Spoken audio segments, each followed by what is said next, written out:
कि आपकी मेहनत,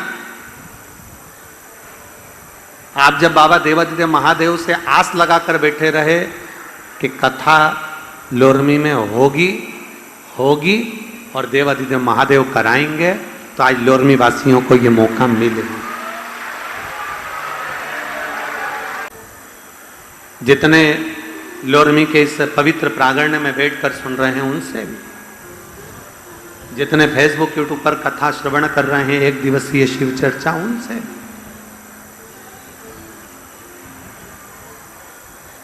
कि मान लो मानव की देह मिल गई, मानव का शरीर मिल गया, मान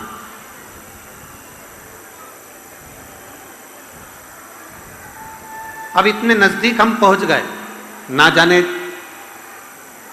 वो कहते 83,99,999 योनियां काटने के बाद 84,00,000वें नंबर की ये योनि हमको प्राप्त हुई। था करने वाला अगर एक कदम भी चल लेता है तो उसके लिए 1000 अश्वमेध यज्ञ के बराबर पुण्य प्राप्त हो जाता। और बुरा करने वाला अगर 10 कदम भी चल लेता है तो भी वो पीछे की पीछे ही हटता चले जाता है, आगे कभी नहीं बढ़ पाता है, वो पीछे ही खस। मत बुरे कर्म कर बंदे,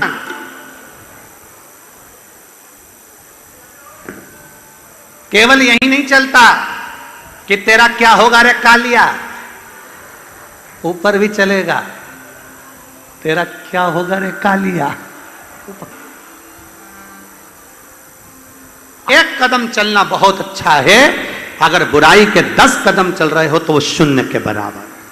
अच्छाई का 1 कदम चलो पर श्रेष्ठता का,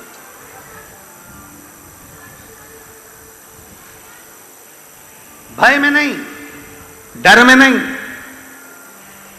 श्रेष्ठता का कदम चलो। शिव कथा कह रही है भगवान शंकर का चरित्र का। देवराज एक स्त्री को प्रसन्न करने के लिए, एक नारी को प्रसन्न करने के लिए रानी के घर में चोरी करता है, राजा के घर में चोरी करता है, सोने का जेवर लेकर आता है, रानी का हार लेकर आता है और उस स्त्री को दे देता है। एक मात्र स्त्री को प्रसन्न करने के लिए वो चोरी करता है।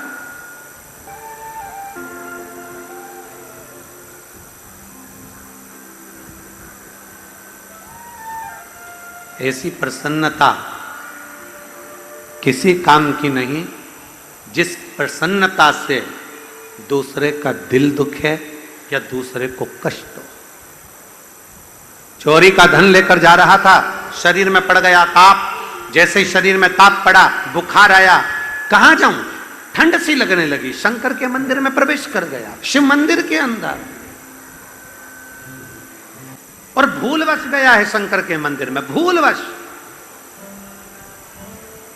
उसका मन नहीं था, कभी उसने शंकर का मंदिर नहीं देखा था, कभी शिवालय नहीं देखा था, कभी शिवालय में पांव नहीं रखा था, कभी शंकर के पास गया ही नहीं था, भूल।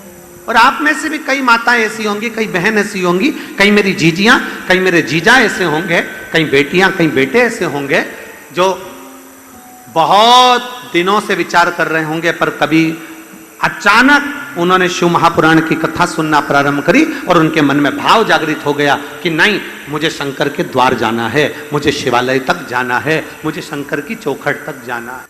लक्ष्मी जी को श्राप, लक्ष्मी जी को क्रोध आया तो उन्होंने नारायण को श्राप दे दिया, ब्रह्माणी को क्रोध आया तो उन्होंने ब्रह्मा जी को श्राप दे दिया। पर केवल एक माता पार्वती ऐसी थी, माता जगतजननी दुर्गा भवानी जगदम्बा, मेरी मां आदि शक्ति मां पार्वती ऐसी थी जिनको क्रोध भी आ जाता था तो कभी अपने पति को अपशब्द नहीं कहा, कभी अपशब्द।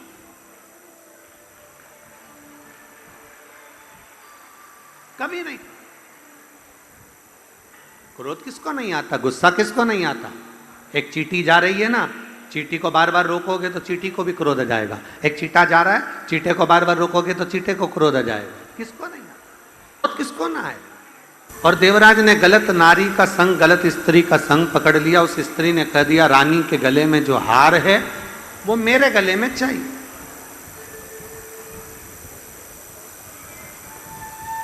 अब एक तो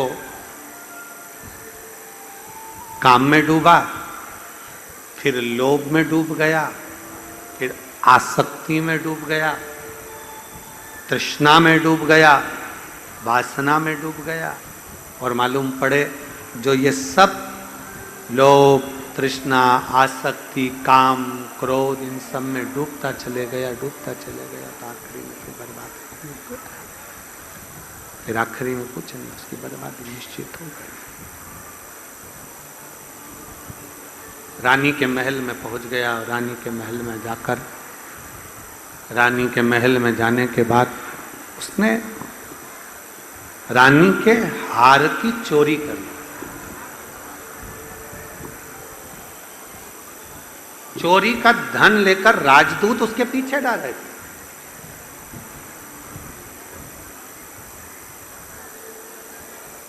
चोरी की एक वस्तु अगर किसी के पास आ जाती है ना तो बड़े खुश हो जाते हैं कि हमको ये मिल गया। और हम पहले भी कथा में कहे, चोर चोरी करते करते उसके 10 साल, 20 साल, 25 साल निकल गए। दुनिया का सामान चुराया, ना जाने कितनों की चेन चुराई, कितनों का मंगलसूत्र चुराया, कितनों का सामान चुराया। और आप लोगों से भी निवेदन है, यहाँ जितने बैठे हैं, अपने गले को, अपने सिर को, अपने पल्लू को डाल के रखो जिससे तुम्हारी कोई वस्तु चोरी ना जाए। इसका ध्यान रखें। चोर चोरी करते करते कई साल निकल गए, लाखों का सामान चोर ने चुराया तो भी चोटा चोटा ही रिया, उसका प्रमोशन ही नहीं हुआ। चोर चोर रहा। और जिसका सामान चले गया, जिसकी चोरी हो गई, बेचारा वो थोड़ा रोया, गाया, चिल्ला चोट करा, सब कुछ करा। पर भगवान देवाधिदेव महादेव ने ऐसी कृपा करी, साल 2 साल में उसके गले में 2 चेन लाकर डाल दी, 2 मंगलसूत्र का स्मरण करें। और सुंदर सुंदर मंगलसूत्र।